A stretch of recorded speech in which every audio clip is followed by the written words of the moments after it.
Hi, welcome to SR Media. Shri Sathya Sai జిల్లా గోరంట్ల మండలం machine తాండా సమీపంలోని కుబేరా హిల్స్ లో గల హాలిడే కొరియన్ హోటల్ వద్ద దొంగతనం జరిగింది. గుర్తు తెలియని దుండగులు గురువారం రాత్రి ఓ కియా కారు దొంగలించి తీసుకెళ్లారు. అంతేకాకుండా అదే హోటల్లో ఓ ఎల్ఈడి టీవీ, ఇన్వర్టర్, యూపీఎస్ తదితర సామాగ్రి దొంగతనం జరిగిందని గోరంట్ల స్టేషన్ లో హోటల్ మేనేజర్ శ్రీకాంత్ ఫిర్యాదు చేశారు. వెంటనే అప్రమత్తమైన పోలీసులు ఎస్పీ రత్న ఆదేశాలతో పెనుకొండ డీఎస్పీ ఆర్ల శ్రీనివాసులు పర్యవేక్షణలో పెనుకొండ సిఐ యుగేందర్, పెనుకొండ కియా ఎస్ఐలు రాజేష్, రాగండు మరియు సోమదేంపల్లి హెచ్సి దస్తగిరిలు ముమ్మరంగా దొంగ కోసం గాలింపు చేపట్టారు. ఈ తరుణంలో గోరంట్ల చిలమతుల మధ్య వాహనాల తనిఖీ చేస్తుండగా కారు, ఇతర సామాగ్రి దొంగలించిన వారు వన్డే రమేష్ కియా కారులో వస్తూ పట్టుబడ్డాడు. దొంగలించిన వస్తువులను నిందితుడిని మీడియా సమక్షంలో ప్రవేశపెట్టి మీడియాతో మాట్లాడారు డీఎస్పీ శ్రీనివాసులు.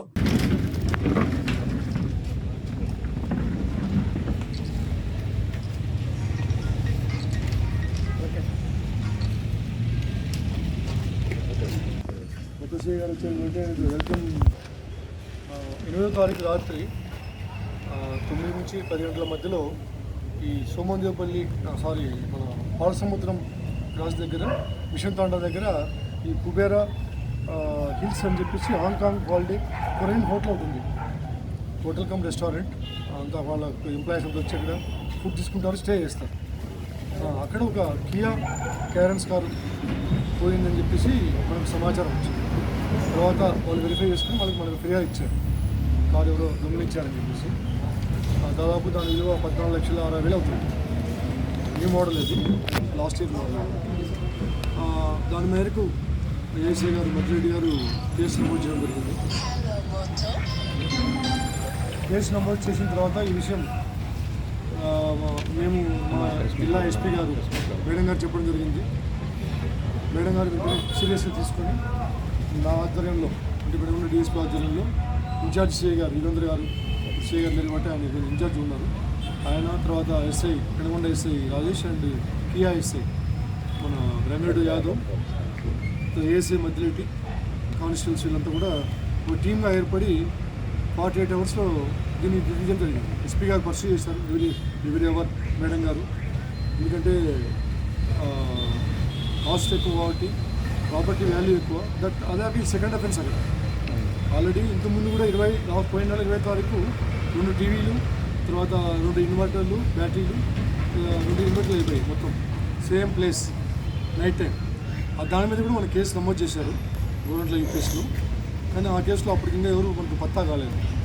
ఇది కూడా అదే జరగడంతో సీరియస్ తీసుకోవడం జరిగింది.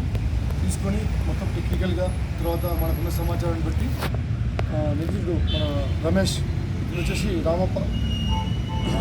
రామన్నపల్లి ఏజ్ 37, రామన్నపల్లి విలేజ్ అవుతుంది. ఇది స్టోరీ ఏమంటే అక్కడ పనిచేశాడు డ్రైవర్గా, సేమ్ హోటల్లోనే డ్రైవర్గా పనిచేశాడు. బెంగళూరు తిరిగేవాడు, కియా ఫ్యాక్టరీ తిరిగేవాడు, ఎంప్లాయీ తీసుకెళ్ళేవాడు. ఇతని 4 months బ్యాక్ తీసేశారు. అంటే జగన్లో ఏదో మిస్టేక్ చేశాడని చెప్పేసి అనుమానం వచ్చి ఇతను తీసేశారు, నువ్వు అక్కర్లేదని చెప్పేసి. అప్పటికి నుంచి వీటికి మనసులో ఉంది, అంటే ఇక్కడ ఏదో ఒకటి చేయాలని చెప్పేసి. దట్టు ఆ ఏరియా గురించి బాగా అవగాహన ఉంది. వాళ్ళు కార్లు ఎక్కడ పెడతారు, టీవీలు ఎక్కడ ఉంటాయి, సీసీ కెమెరాస్ ఎక్కడ ఉంటాయి, ఆఫ్ చేసి మనం లోపలికి వెళ్ళొచ్చు, ఎంట్రీ పాయింట్ ఏంటి, ఎగ్జిట్ పాయింట్ ఏంటి, గోడ దిగ్గర రావచ్చు, అవన్నీ కూడా వీరికి ఐడియా ఉంది. ఆ ఐడియా ఉండడంతో అవన్నీ మైండ్లో పెట్టుకొని ఇతను వీళ్ళ కజిన్ బ్రదర్ ఇద్దరు కలిసి ప్లాన్ చేశారు. 20వ తారీఖు 2 టీవీలు, 3 బ్యాటరీలు, 2 ఇన్వర్టర్లు తీసుకెళ్లారు. తర్వాత 8వ తారీఖు కారు తీసుకెళ్ళారు. కాబట్టి ఇది బృందం అంతా కష్టపడి 48 అవర్స్లో దీన్ని చేయించి కారును స్వాధీనం చేసుకున్నాం. ఇప్పుడు పెనుకొండ ఇన్ఛార్జ్ మన పెనుకొండ సిఐ గారు అరెస్ట్ చేశారు. లీగల్గా అన్ని ఫార్మాలిటీస్ పూర్తి చేసి చట్ట ప్రకారం కోర్టులో ప్రొడ్యూస్ చేయడం జరుగుతుంది. ఎక్కడ పట్టుకున్నారు? అది బుద్ధులు చేస్తారు. కార్లో వెళ్తా ఉంటాం. ఒక టీవీ ప్రెస్ నోట్లో క్లియర్ ఇచ్చాము, చేస్తున్నాము. ఇంకొక నిధులు పరాల్లో ఉన్నాడు, అతను కూడా త్వరలో అరెస్ట్ చేస్తాము. ఇటువంటి క్యారెక్టర్ ఉండే వాళ్ళపైన సస్పెక్ట్ షీట్ ఓపెన్ చేస్తాం. డెఫినెట్గా ఖచ్చితంగా ఉంటాం. ఎందుకంటే ఇటువంటి క్యారెక్టర్ గల వాళ్ళపైన మళ్ళీ ఫర్దర్గా రిపీట్ చేయకుండా ఉండడానికి సస్పెక్ట్ షీట్ పక్కా ఓపెన్ చేస్తాము. ఫర్దర్గా లేకుండా ఉండడానికి ఎస్పీ గారు చెప్పారు కఠినంగా యాక్షన్ తీసుకోవాలి. తర్వాత ఎవరైతే కష్టపడ్డారో ఏఎస్ అండ్ టీమ్ సిఎస్ అందరికి కూడా మేడం గారు రివార్డ్స్ ఇస్తామన్నారు.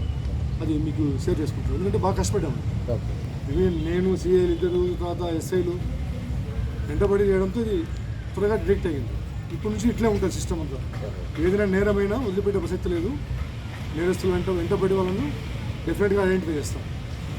కాబట్టి ఎవరైనా కానీ విలేజ్లో కానీ బయట కానీ law and order problem create చేయాలన్నా కానీ ఈ బార్డర్ ఏరియాలో ఇలిసిట్ లిక్కర్ ఏదన్నా తీసుకురావాలని ప్రయత్నం చేసినా డెఫినెట్గా ఒక కేసు దాటితే ఇంకో కేసు దాటితే డెఫినెట్గా వాళ్ళపైన సస్పెక్ట్ షీట్ ఓపెన్ చేస్తాం 100%. ముఖ్యంగా నా సబ్ డివిజన్ పరిధిలో అంటే గవర్నమెంట్కే కాదు, మొబైల్ గ్యాంబ్లింగ్ మొన్న పెనుగొండలో దొరికారు. ఫర్దర్గా అటువంటి ఇన్సిడెంట్ జరగకుండా ఎవరైనా కానీ మేమంతా అంచనా వేస్తున్నాం. ఎక్కడెక్కడ ఎవరు చేస్తున్నారు, బయట జిల్లా నుంచి వస్తున్నారా, బయట ప్లేస్ నుంచి వస్తున్నా అని వాళ్ళని కూడా స్పేర్ చేసే ప్రసక్తి లేదు.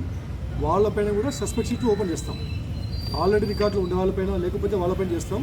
ఫర్దర్గా ఎటువంటి కేసులు నమోదైనా వాళ్ళని కూడా ఉపేక్షించే ప్రసక్తి లేదు. మెయిన్ ఆర్గనైజ్డ్ గ్యాంబ్లింగ్ అంటే కార్లు తీసుకుని గో పోలీస్కి వెళ్ళిపోయి ఒక గంట సేపు ఇక్కడ ఒక గంట సేపు ఇక్కడ స్టేట్ బార్డర్ డిస్ట్రిక్ట్ బార్డర్ అని చెప్పేసి మారుతూ ఉంటారు కదా, వాళ్ళ మీద మేము కన్ను పెట్టినాం. డెఫినెట్గా ఎక్కడి వారైనా వాళ్ళని వదిలిపెట్టే ప్రసక్తి లేదు. డెఫినెట్గా వాళ్ళ మీద అన్ని కోణాల్లో ఆలోచిస్తున్నాం. డెఫినెట్గా వాళ్ళని ఐడెంటిఫై చేసి వదిలిపెట్టే ప్రసక్తి లేదు. ఆ కేసు అయిపోయింది అనుకోలేదు, వాళ్ళపైన సస్పెక్ట్ షీట్ ఓపెన్ చేస్తే వాళ్ళపైన ట్రాకింగ్ ఉంటుంది.